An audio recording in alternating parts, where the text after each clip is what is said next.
Le tunnel. Un texte et des images d'Anthony Brand. Il était une fois une sœur et un frère qui ne se ressemblaient pas du tout. Ils étaient différents en tout point. La sœur passait des heures seule à la maison. Elle lisait et elle rêvassait. Le frère s'amusait dehors avec ses copains. Il riait, il criait, il lançait et il bloquait le ballon, il chahutait et il se bagarrait. Le soir, il s'endormait rapidement dans sa chambre. Mais elle restait éveillée à écouter les bruits de la nuit. Parfois, il entrait à pas de loup dans la chambre de sa sœur pour l'effrayer, car il savait qu'elle avait peur du noir. Quand ils étaient ensemble, ils se chamaillaient et se disputaient bruyamment, tout le temps. Un matin, leur mère perdit patience. « Allez jouer dehors tous les deux, dit-elle, et essayez de bien vous entendre pour une fois. Et soyez à l'heure pour le déjeuner. » Mais le garçon ne voulait pas que sa petite sœur l'accompagne. Ils marchèrent jusqu'à un terrain vague. « Pourquoi fallait-il que tu viennes ?» ronchonna-t-il. « Ce n'est pas de ma faute, répliqua-t-elle. Je ne voulais pas venir dans cet horrible endroit, il me fait peur. »« Moi, pauvre bébé, dit son frère, tu es une vraie poule mouillée. » Il alla explorer le terrain vague.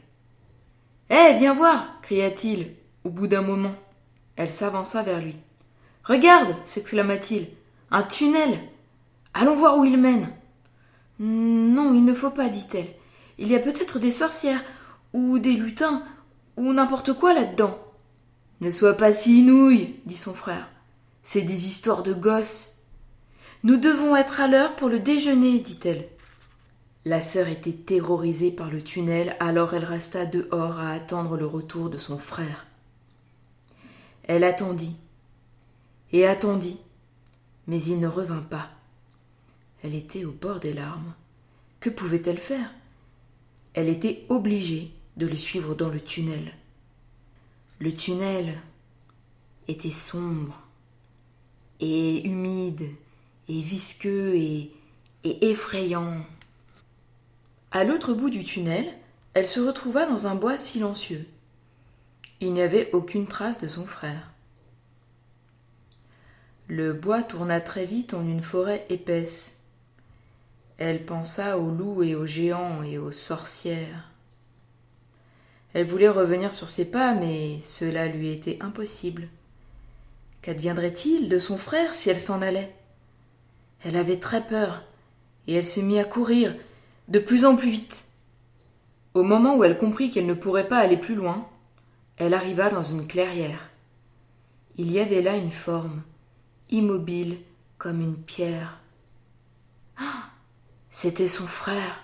« Oh non !» sanglota-t-elle. « J'arrive trop tard !» Elle jeta ses bras autour de la forme froide et dure et elle pleura. Ah !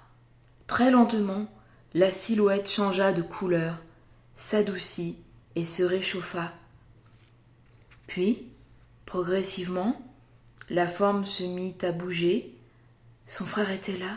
« Rose, je savais que tu viendrais, dit-il. » Ils rentrèrent en courant, traversèrent la forêt, le bois, le tunnel et se retrouvèrent à l'air libre, ensemble.